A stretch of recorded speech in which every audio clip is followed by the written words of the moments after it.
Furthermore, it occurs to the enlightening beings that these qualities of Buddhahood are so profound, so detached, so peaceful, so empty, so signless, so desireless, so undefiled, so vast, so immeasurable, so supreme, so hard to approach. What is more, enlightening beings reflect ignorant creatures, because of continually slipping into erroneous views, because of minds shrouded by the darkness of ignorance, because of being puffed up with pride, because of conceptions, because of mental fixations of desires caught in the net of craving, because of hopes pursued by actions in the tangle of deceit and falsehood, because of deeds connected with envy and jealousy producing mundane states, because of accumulation of actions rife with passion, hatred, and folly, because of the flames of mind ignited by anger and resentment, because of undertakings of actions bound up with delusions, because of seeds in the mind, intellect, and consciousness bound to the flows of lust, existence, and ignorance, therefore produce sprouts of subsequent life in the world. That is to say, name and form are born together, inseparable, and by the development of name and form, the assembly of six sense mediums takes place. Once the mediums are formed, from their mutual contact, sensation comes to be. And that sensation being enjoyed and sought more and more, the operation of craving grows. Craving being developed, existence comes to be. Once there is existence, birth, death, sorrow, lamentation, suffering, sadness, and anxiety appear. Thus does the mass of suffering of sentient beings arise.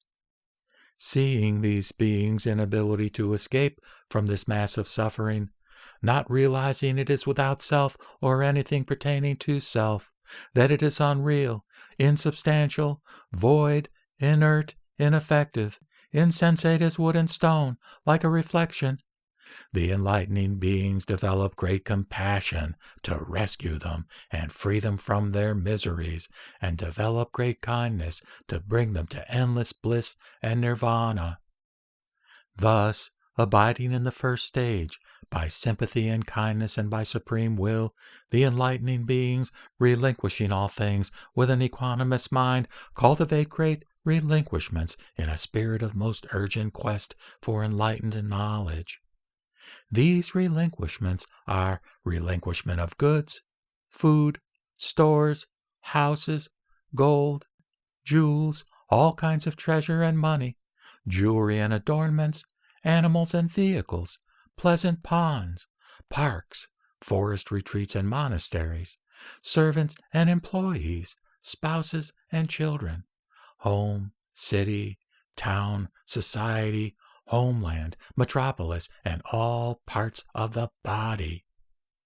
Thus, having become indifferent to these, the intellect most ardently seeking enlightened knowledge relinquishes all things. Thus does the great relinquishment of those in the first stage of enlightening beings come to be. Thus, based on compassion, kindness, and relinquishment, the enlightening beings, for the sake of the salvation and liberation of all beings, more and more seek mundane and transcendental benefits for them, and, while seeking, arouse an unwearying mind. Thus do the enlightening beings become indefatigable, and, being indefatigable, become expert at all learning. Thus, in possession of learning, by intelligent consideration of what should and should not be done, the enlightening beings arrive at what is variously appropriate for inferior, mediocre, and superior beings, according to their power and endowments, thus attaining knowledge of the world and humanity. And the enlightening beings, knowing the world, acting in accord with time and measure, adorned with constant modesty and conscience, strive for the benefit of self and others. Thus the enlightening beings become modest and conscientious, and in those efforts the enlightening beings become uninterested in mundane satisfactions and attain non-receding, undiminishing power. Hence the arising of enlightening beings, stable support of power. Thus, stably empowered, the enlightening beings work on service to Buddhas and receive their instructions.